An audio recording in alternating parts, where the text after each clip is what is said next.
I'm here because I am a roaring lion crying out righteousness. I understand that Trump was up in New Hampshire the other day. I don't know if Deacon Waverly Marsh knew about that. He didn't say anything. Deacon Marsh lives in New Hampshire. Y'all know that, right? So Trump was up there in New Hampshire the other day. I think he's in Scotland now, right? He's over there in Scotland. I think he's trying to put together his golf course over there in Scotland. But when he's up there in New Hampshire, there's this woman up there that who did, I think, 6 months. She was for being a part of January 6th. They call it the insurrection. I call it this storming of the Temple of Democracy. And so Trump was hugging her the other day. So I think they did an interview. Mr. Engineer, do you have that tape of that Trump up there in New Hampshire, up there with Deacon Waverly Marsh the other day? Let's roll it.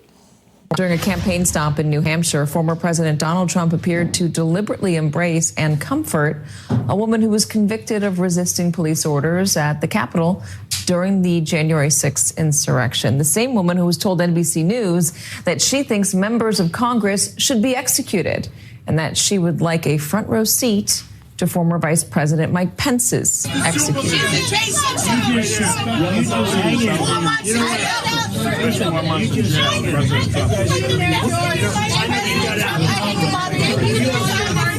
Thank you, President Trump. Thank you, President Trump. Thank you,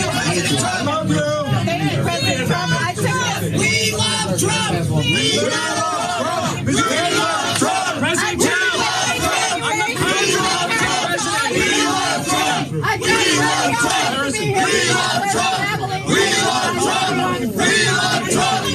Get over here. President Trump, I'm the college Republican president. Can we get a picture? Thank you, President Trump.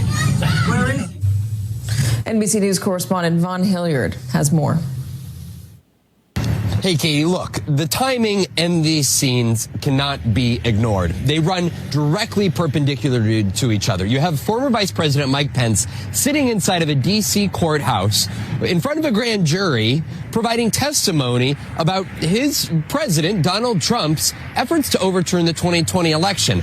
At the same time that Trump himself is here in Manchester, New Hampshire, on a campaign stage trying to pave the way for another opportunity for him to get back into the White House after those efforts to overturn the last election failed. And Donald Trump is somebody who has openly talked about potentially offering full pardons to the January 6th defendants who were charged in connection to the Capitol insurrection. And Donald Trump yesterday, after leaving this New Hampshire stage, well, he made his way down the road to a diner. And inside of that diner, he came across one of those January 6th defendants, somebody who says that she served 180 days in jail because she refused to leave the Capitol grounds on January 6th. And I, in fact, happened to talk just a few months ago at a different Trump campaign event with that very individual who Donald Trump called yesterday a terrific woman and signed the backpack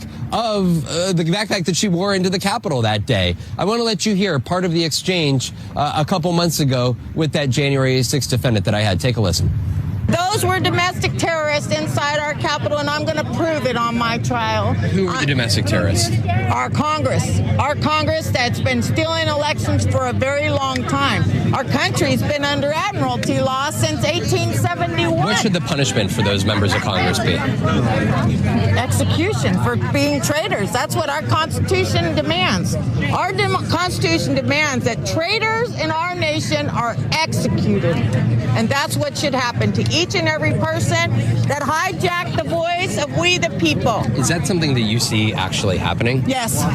That woman openly talking about execution of members of Congress who voted to certify Joe Biden's 2020 victory.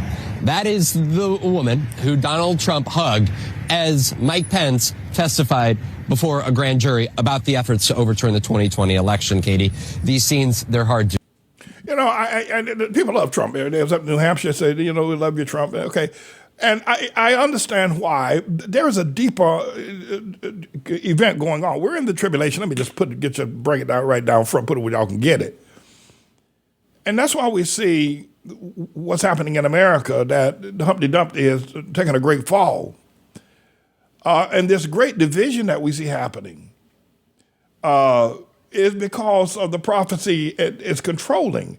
And I keep saying that. I know most people don't want to jiggy with that. That's because it's Bible, and people think a lot of you got to pre-rapture people. You got all that pre-tribulation people. I know about that, but they're all wrong. When the pre-trib people are wrong.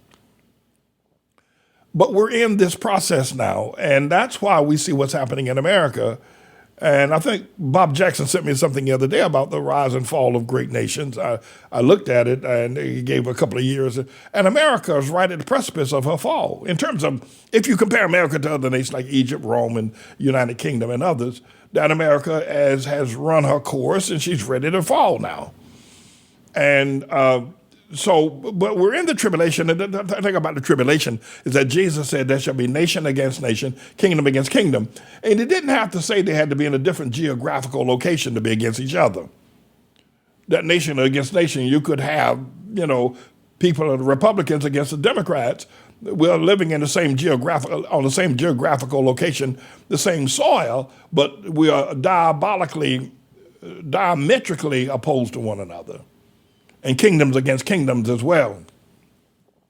The problem is that very few people represent the kingdom of God, I think, which is the other problem.